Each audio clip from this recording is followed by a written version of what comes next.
Lucía de María Godoy Alcayaga nació en Vicuña, Chile, el 7 de abril de 1889 y murió en Nueva York el 10 de enero de 1957. Conocida como Gabriela Mistral, fue una poetisa, diplomática, profesora y pedagoga chilena. Por su trabajo poético recibió el Premio Nobel de Literatura en 1945, cuando se convirtió en la primera mujer iberoamericana y la segunda persona latinoamericana en recibir un premio Nobel. Nacida en una familia de recursos modestos, se desempeñó como profesora en diversas escuelas.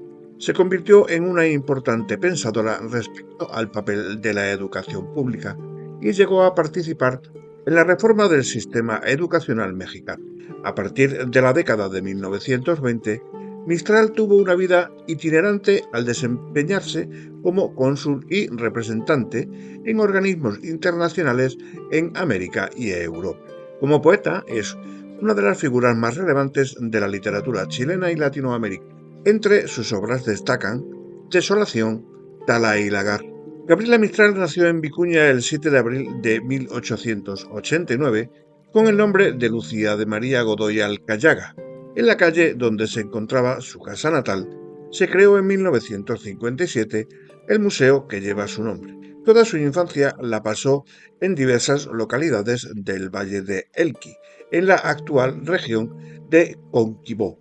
A los 10 días, sus padres se la llevaron desde Vicuña al cercano pueblo de La Unión, actualmente llamado Pisco Elqui. Entre los 3 y los 9 años, Mistral vivió en la pequeña localidad de Montegrande. Sería este lugar el que Mistral consideró su ciudad natal. La poeta se refería a él como su amado pueblo, y fue allí donde pidió que le dieran sepultura. Hija de Juan Jerónimo Godoy Villanueva, profesor y poeta de ascendencia española, natural de San Félix, y de Petronila Alcayaga Rojas, de ascendencia vasca. Sus abuelos maternos, oriundos de la actual región de Antofagasta, fueron Gregorio Godoy e Isabel Villanueva, y los maternos Francisco Alcayaga Barraza y Lucía Rojas Miranda, descendientes de familias propietarias de tierras del Valle del Elqui. Por el lado de su madre, Gabriela Mistral, tuvo una media hermana mayor, Emelina Molina Alcayaga, hija de Rosendo Molina Rojas, quien fue su primera maestra. Por el de su padre habría tenido otro medio hermano, llamado Carlos Miguel Godoy Vallejo. Aunque su padre abandonó el hogar cuando ya tenía unos 3 años, Gabriela Mistral lo quiso y siempre lo defendió. Cuenta que, revolviendo papeles, encontró unos versos muy bonitos. Esos versos de mi padre, los primeros que leí, despertaron mi pasión poética, escribió. En 1904 comenzó a trabajar como profesora ayudante en la escuela de la Compañía Baja, en La Serena, y a enviar colaboraciones al diario serenense El Coquimbo. Al año siguiente continuó escribiendo en él y en La Voz de Elqui de Vicuña. En la misma época entabla una amistad con Bernardo Osadón, profesor y periodista serenense, que le facilita su biblioteca personal para estudiar y desarrollar su estilo literario. Desde 1908 fue maestra en La Cantera y después en Los Cerrillos, Camino del Valle. No estudió para maestra, ya que no tenía dinero para ello. Quiso ingresar en una escuela normal, de la que fue excluida por prejuicios religiosos. En 1910 convalidó sus conocimientos ante la Escuela Normal número 1 de Santiago y obtuvo el título de profesora de Estado, con lo que pudo ejercer la docencia en el secundario. Esto le costó la rivalidad de sus colegas, ya que ese título lo recibió mediante convalidación de sus conocimientos y experiencia sin haber concurrido al Instituto Pedagógico de la Universidad de Chile. Lucía Godoy Alcayaga o Gabriela Mistral llegó a Traiguén, en la Araucanía, en octubre de 1910, con 21 años, a prestar servicio como profesora a instancias directora del Liceo de Niñas de Traiguén. Al respecto escribió: Fidelia Valdés me metió en la enseñanza secundaria, me llevó a Traiguén. En este pueblo desarrolló funciones como maestra interina de labores, dibujo, higiene y economía doméstica, hasta el primer semestre del año siguiente. Sin embargo, el recibimiento no fue el esperado, pues sus colegas la cuestionaron, tal como ocurría en los restantes establecimientos donde sirvió en Chile, por carecer de estudios sistemáticos en el Instituto Pedagógico. Mistral dice en un escrito haber observado el problema de reparto y juicios de tierras indígenas y señaló que estos saben amar su tierra. Fue el primer contacto con los mapuches. En Traiguén comenzó el recorrido de 11 años dedicada a la enseñanza chilena en Antofagasta, Los Andes, Punta Arenas, Temuco y Santiago. Fue contratada por el gobierno mexicano a petición del ministro de Educación, José Vasconcelos, quien había desatado sobre el país una especie de movilización general en favor de la enseñanza rural. Gabriela Mistral viajó a México en junio de 1922. Trabajó para el gobierno mexicano en la conformación de su nuevo sistema educativo, modelo que se mantiene casi en su esencia, pues solo se han hecho algunas reformas.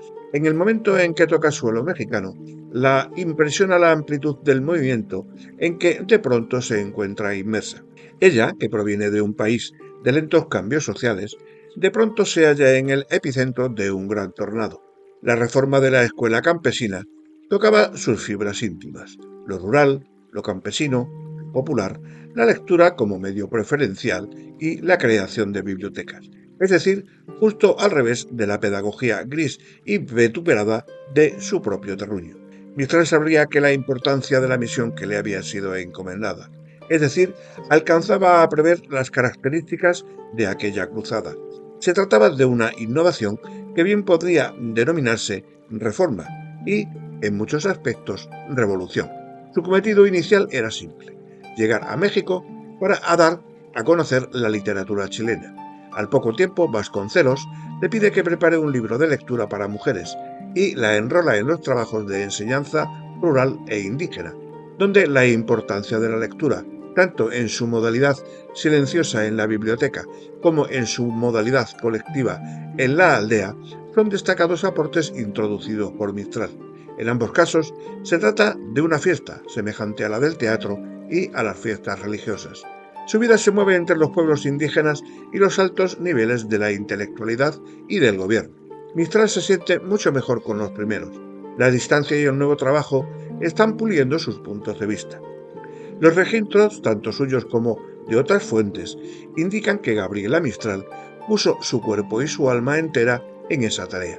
El cambio radical de escenario y la actividad le permitieron cobrar distancia del mundo pedagógico pequeño que la había rodeado desde hacía tantos años. Atrás quedaban las disputas por sus títulos y las pequeñeces y envidias.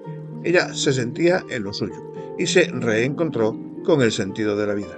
Ahora bien, esa novedosa reforma educativa no tenía nada que ver con lo que en el Chile de su época recibía un nombre parecido. Mucho menos tiene que ver esta cruzada con los experimentos pedagógicos que la Escuela Nueva está haciendo en Europa y en Estados Unidos. No obstante, encontramos realidades que se acercan a ella. Mistral vive este periodo con una intensidad sin igual en toda su vida. Como nunca, su tarea es diversa y desafiante, pero está a la altura de lo que ella sabe hacer, de modo que una sensación de realización y de plenitud la acompañará en estos 2 años. En cierto modo, se realizará un reencuentro con la pedagogía, esa auténtica con los niños. Su participación en la cruzada educativa será importante, pero no decisiva para sus logros. Esta ya estará en marcha cuando ella llegue. Y si bien sus aportaciones desembocarán en el libro Lecturas para Mujeres, encomendado por Vasconcelos, su tarea en las misiones se integrará como apoyo a un movimiento que ya tiene vida propia. México fue su primera escala en su viaje por todo el continente americano. Volvería a visitar México en 1949, visita durante la cual se entrevistó con el expresidente Lázaro Cárdenas del Río, en Michoacán. A partir de ese momento se volvió simpatizante del movimiento latinoamericanista y pensaba a la región como un gran país, sobre lo cual escribe en su poema Cordillera, en 1957 en Recados, contando a Chile. En 1925, cuando regresó a Chile, fue nombrada delegada chilena del Instituto de Cooperación Intelectual de la Sociedad de las Naciones. En el mismo año, junto con Víctor Andrés Belaúnde, fundó el Instituto de la Colección de los Clásicos Iberoamericanos, que se encargaba de difundir las tradiciones de los textos franceses de los libros más representativos de Latinoamérica. En Chile trabajó en escuelas como maestra de temas como geografía y, posteriormente, llegó a cargos administrativos e incluso al puesto de directora del Liceo número 6 de Santiago. Ya inmersa en el mundo de la enseñanza, publicó múltiples artículos que se difundieron en América y Europa, en los que se veía reflejada su filosofía pedagógica. Gabriela Mistral tenía influencias de pensadores como Rodó y Tagore. Creía en la enseñanza al aire libre, en la importancia de crear comunidad entre el alumnado, las madres y los obreros de la comunidad.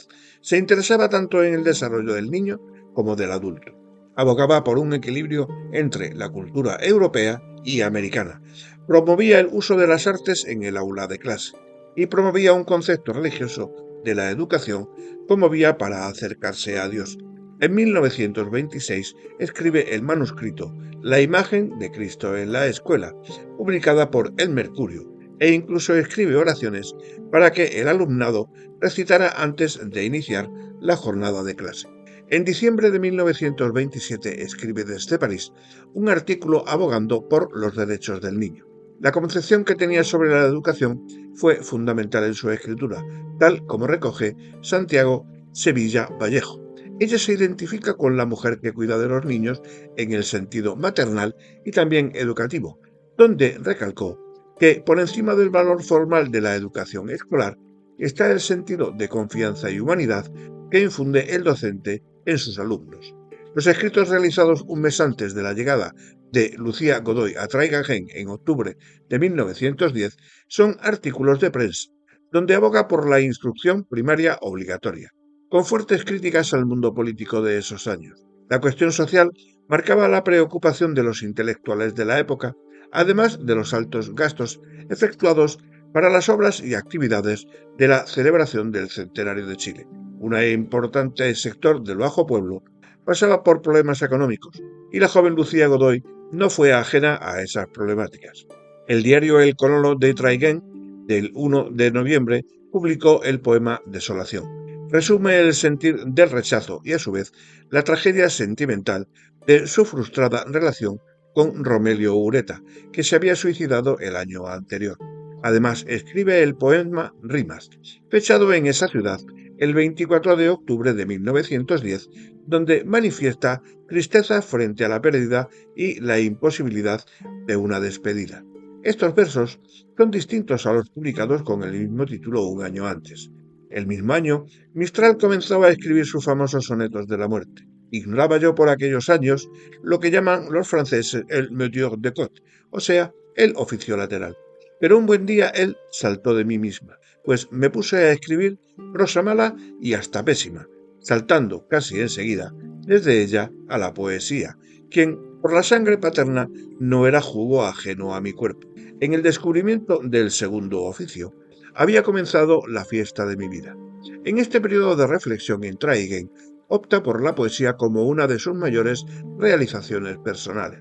El 12 de diciembre de 1914 obtuvo el primer premio en el concurso de literatura de los Juegos Florales, organizados por la Federación de Estudiantes de la Universidad de Chile en Santiago, por sus sonetos de la muerte. Desde entonces utilizó el seudónimo literario de Gabriela Mistral en casi todos sus escritos, y que según las tesis más aceptadas es un homenaje a dos de sus poetas favoritos, el italiano Gabriel D'Annunzio y el occitano Frédéric Mistral. Según otras versiones, el origen del nombre se debería al arcángel Gabriel y al viento Mistral. En 1917, Julio Molina Núñez y Juan Agustín Araya publicaron una de las más importantes antologías poéticas de Chile, Selva Lírica, donde Lucía Godoy aparece ya como una de las grandes poetas chilenas. Esta publicación es una de las últimas en que utiliza su nombre verdadero. Desempeñó el cargo de inspectora en el Liceo de Señoritas de La Serena. Además, como destacada educadora, visitó México, Estados Unidos y Europa, y estudió las escuelas y los métodos educativos de estos países. Fue profesora invitada en las universidades de Barnard, Middelburg y Puerto Rico. Después de haber vivido en Antofagasta, en el norte de Chile, trabajó en Punta Arenas, en el extremo sur de Chile, donde dirigió su primer liceo. Gabriela Mistral tenía una misión en Punta Arenas. Ella fue enviada a una de las ciudades más australes de Chile con una tarea específica: chilenización de un territorio donde el extranjero superabundaba. El encargo se lo había hecho el ministro de Justicia e Instrucción Pública del gobierno de Juan Luis Sanfuentes, a saber, Pedro Aguirre Cerda, y bajo ese propósito había recibido el cargo de directora del Liceo de Niñas Sarah Brown. Pese a tener un rol fundamental en la chilenización de la población local, también lamentaba al mismo tiempo el exterminio del Selknam.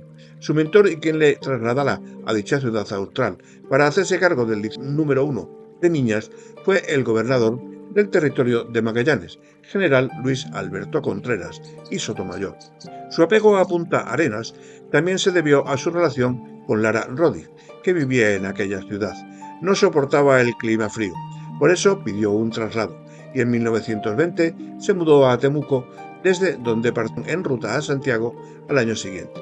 Durante su estancia en la Araucanía, como directora del Liceo de Niñas de Temuco, conoció a Neftalí Reyes, Pablo Neruda, quien recuerda que ella me hizo leer los primeros grandes nombres de la literatura rusa que tanta influencia tuvieron sobre mí. Esperaba un nuevo desafío después de haber dirigido 2 liceos de pésima calidad.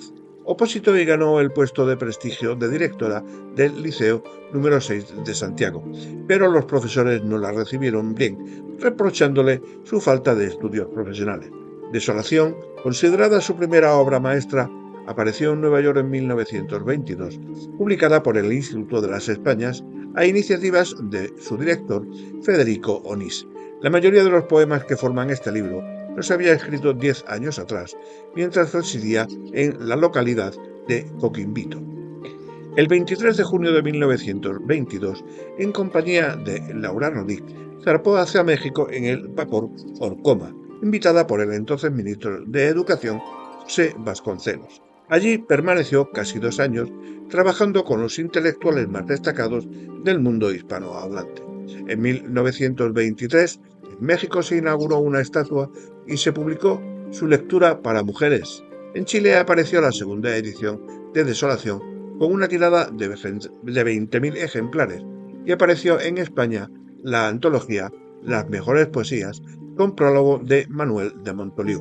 Tras una gira por Estados Unidos y Europa volvió a Chile, donde la situación política era tan tensa que se vio obligada a partir de nuevo, esta vez para servir en el viejo continente como secretaria de una de las secciones de la Sociedad de las Naciones en 1926. El mismo año ocupó la secretaría del Instituto de Cooperación Internacional de la Sociedad de Naciones en Ginebra. En diciembre de 1925, el cónsul general de Chile en Suecia, Ambrosio Merino Carballo, propuso al gobierno la candidatura de Mistral al Premio Nobel de Literatura de 1926. Finalmente obtendría el galardón 19 años después. En 1924 publicó en Madrid Ternura, libro en el que practicó una novedosa poesía escolar, renovando los géneros tradicionales de la poesía infantil. Por ejemplo, canciones de cuna, rondas y arrullos, desde una poética austera y muy depurada. Microlina Alcayaga, su madre, murió en 1929, por lo cual se dedicó la primera parte de su libro, Tala. Su vida fue en adelante una continuación de la errantía incansable que conoció en Chile, sin un puesto fijo en que utilizar su talento. Prefirió entonces vivir entre América y Europa. Así viajó a Puerto Rico en 1931 como parte de un tour por el Caribe y América del Sur. En esa gira, el general Augusto Sandino, a quien ella había dado su apoyo en numerosos escritos, la nombra benemérita del Ejército Defensor de la Soberanía Nacional en Nicaragua. Además, dio cursos en la Universidad de Puerto Rico, Río Piedras, en Santo Domingo, en Cuba y en todos los otros países de América Central. A partir de 1933, durante 20 años trabajó como cónsul de su país en ciudades de Europa y América. Su poesía fue traducida al inglés, francés, italiano y alemán, y también al sueco, y ha resultado muy influyente en la obra de muchos latinoamericanos como Pablo Neruda y Octavio Paz. La postulación de Mistral al Premio Nobel fue promovida en 1939 por la escritora ecuatoriana Adelaida Velasco Galdós, idea que fue apoyada por el presidente de Chile, Pedro Aguirre Cerda, y por la primera dama Juana Aguirre Luco. A pesar de la reticencia de la poeta, la campaña recibió el patrocinio de distintos medios de prensa del continente y de las academias de letras, incluida la española. El secretario de la Academia Sueca, Helmar Pulver, tradujo y publicó una antología de sus poemas en 1941. La noticia de que había ganado el Nobel la recibió en 1945 en Petrópolis, la ciudad brasileña donde desempeñaba la labor de cónsul desde 1941 y donde en 1943, a los 18 años, se había suicidado Juan Miguel Godoy Mendoza, su sobrino, según la documentación oficial, pero que dijo a Doris Danan, ya muy disminuida en sus días finales, que era su hijo carnal, al que con su amiga y confidente Palma Guillén había adoptado y con el que vivía por lo menos desde que tenía 4 años. Existe una placa en su memoria de la visita de Mistral a Suecia en el edificio de Nils Herbert, donde la poeta chilena ofreció una rueda de prensa el 8 de diciembre de 1945 tras su llegada al puerto de Gotemburgo. La motivación para entregarle esta distinción fue su obra lírica, que, inspirada en poderosas emociones, ha convertido su nombre en un símbolo de las aspiraciones idealistas de todo el mundo latinoamericano.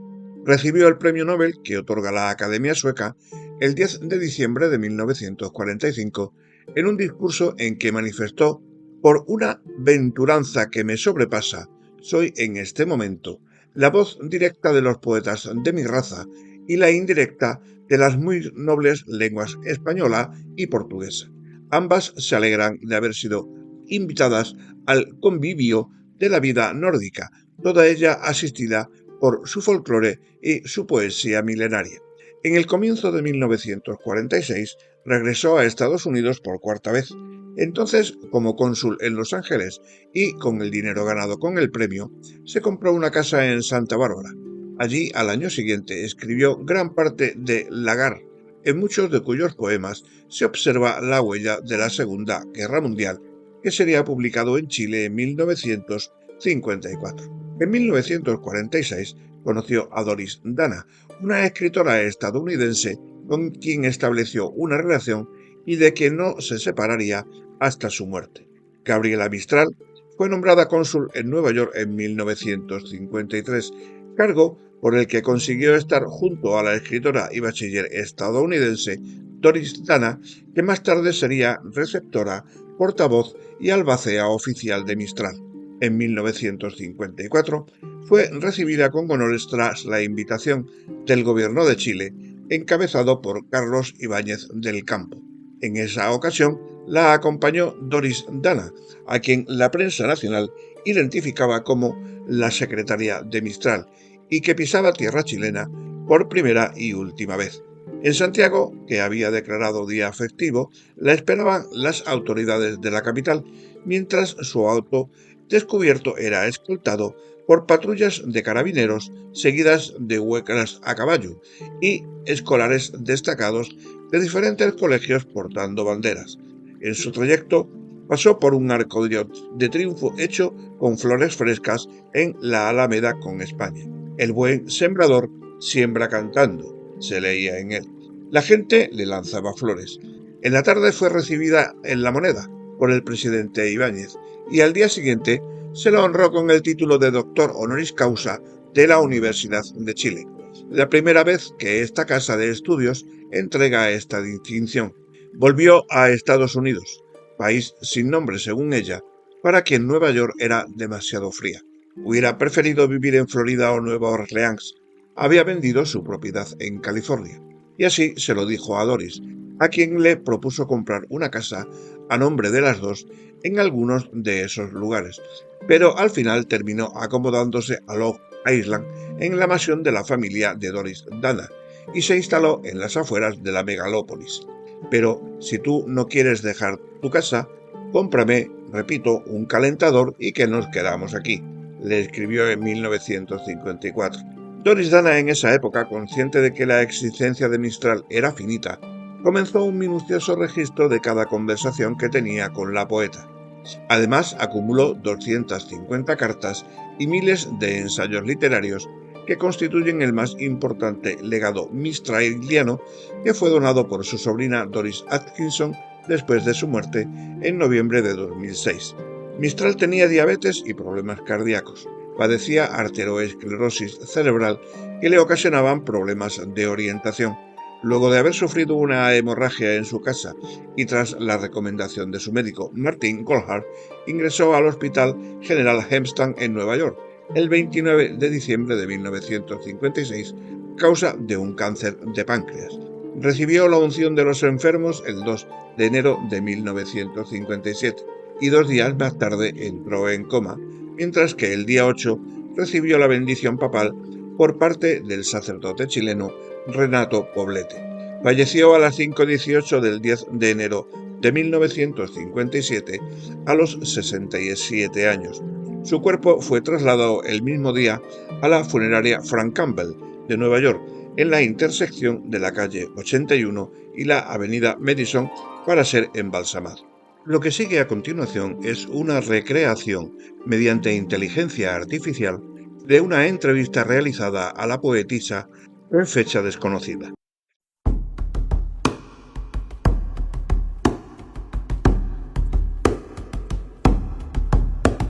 Hola, soy Gabriela Mistral. Fui profesora antes que poeta, pero siempre escribí con el corazón en la mano. Me inspiran los niños, la tierra y todo lo que duele bonito. No me interesan los premios. Me interesa llegarle al alma a quien me lee. Uno cortito nomás. Este se llama Apegado a mí. Velloncito de mi carne que en mis entrañas tejí, velloncito tembloroso, duérmete apegado a mí. La perdiz duerme en el trigo escuchándola latir. No te turbes por aliento, duérmete apegado a mí. Yo que todo lo he perdido ahora tiemblo hasta al dormir. No resbales de mi pecho, duérmete apegado a mí. Un mensaje: donde haya un árbol que plantar, plántalo tú. Donde haya un error que enmendar, enmiéndalo tú. Donde haya un esfuerzo que todos esquivan, hazlo tú. Sé tú el que aparta la piedra del camino.